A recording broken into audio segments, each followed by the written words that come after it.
This is a presentation of elementary group theory and combinatorics around variations on a three circles motif. This began with form drawing and noticing the circular arc sections these knots are comprised of. When drawing a trefoil knot, we trace around three sections of three circles. But what if we traced around in a different way?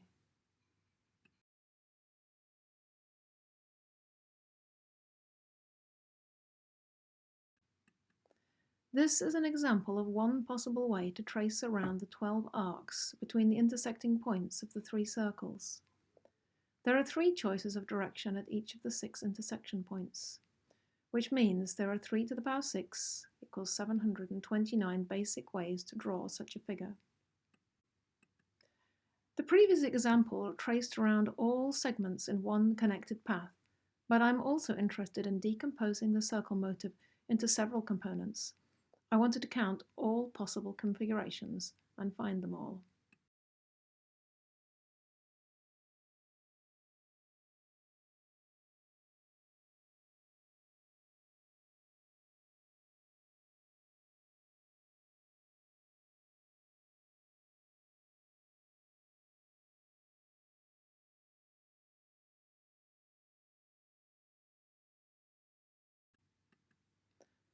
I don't want to count configurations as different if they only differ by rotations or reflections, that is, by the action of the dihedral symmetry group of order 6.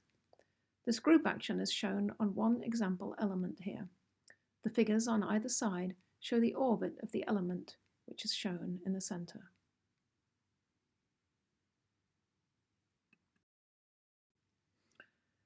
The formula for counting these orbits is given by Burnside's lemma, also known as Cauchy-Frobenius theorem. This says that the number of orbits is equal to the sum of the number of fixed points of each element of the group, divided by the order of the group.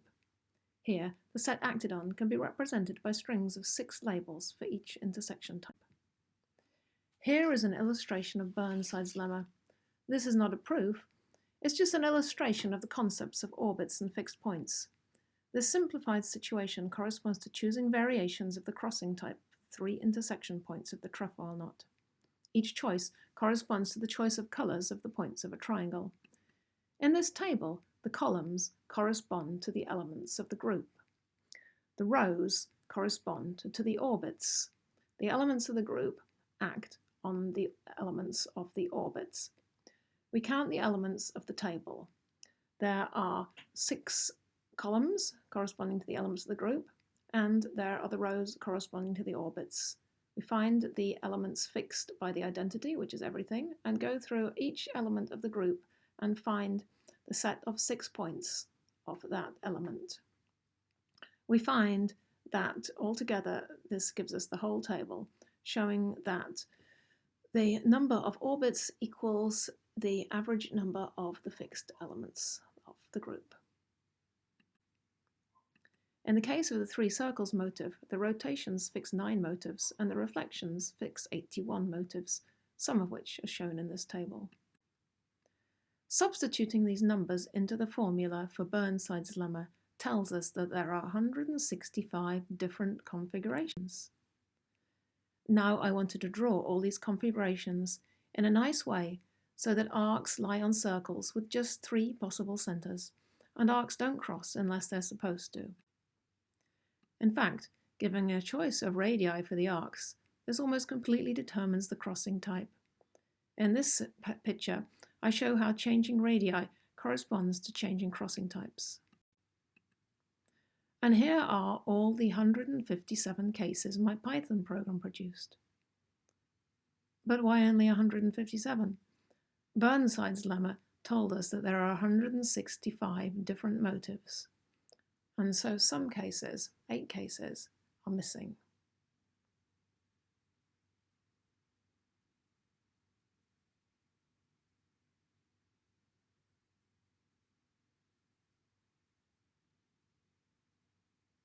These are the 8 missing cases. In these cases, there are enough crossings where the radii have to be equal, which force all the radii to be equal, which force points to always overlap. 165 is quite a lot of cases. These can be further grouped together into cases, which are equal up to octahedral symmetry. Imagine drawing the configuration on a sphere and stretching around to form the edges of a curved octahedron. The process can be reversed, flattening out again, but to have a different face mapped to the middle of the configuration. This can also be visualized by a Mobius transformation in the complex plane. Here, we see how one configuration is transformed to another. After the transformation, I've put the original figure in the lower left corner to compare. The octahedral group has 48 elements, 8 times as many as the dihedral group of the symmetries of the triangle. This example shows 8 configurations, which are all in the same orbit under the octahedral group. The other elements of this orbit are obtained by applying the 6 elements of the dihedral group. Here is a complete set of representatives of the 38 orbits of the octahedral action on these motifs. The figures in orange are those that my program won't draw, because I need to stop my arcs before they meet the points which would overlap. The same methods could be used to look at variations on 4 circles. And we can even look at Celtic knot variations based on arrays of infinite numbers of circles in a grid pattern.